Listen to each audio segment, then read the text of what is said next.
Paano mo naramdaman na wala kasi hindi siya gumagalaw, para siyang statwa, gano'n ba 'yun? Nung una kasi nakapatong lang talaga siya gano'n. Gano'n lang hanggang sa ano po, nung ang bilis niya po gano'n. May nangyari po sa'min first met pa lang po at ako po yung naka-virgin sa kanya.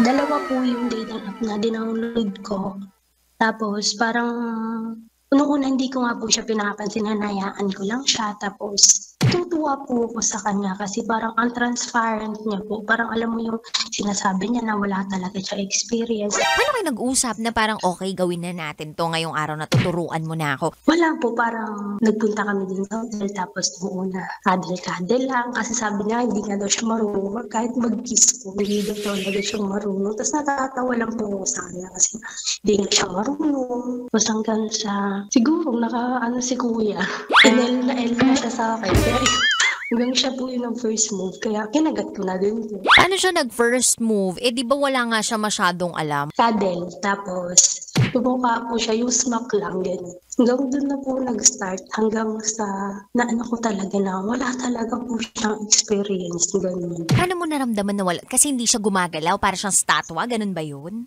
Nung una kasi nakapatong lang talaga siya gano'n. Gano'n lang hanggang sa ano po, nung ang bilis niya po gano'n. Yung Mabilis. kaka-ano niya pa lang po, gano'n na agad. Kasi nga po wala talaga tapos hindi niya talaga alam kung ano yung gagawin niya, gano'n. Hanggang sa ako na po yung nag-ano talaga sa kanya, nag-guide. Papasampa ka pa rin ba? Depende, charot.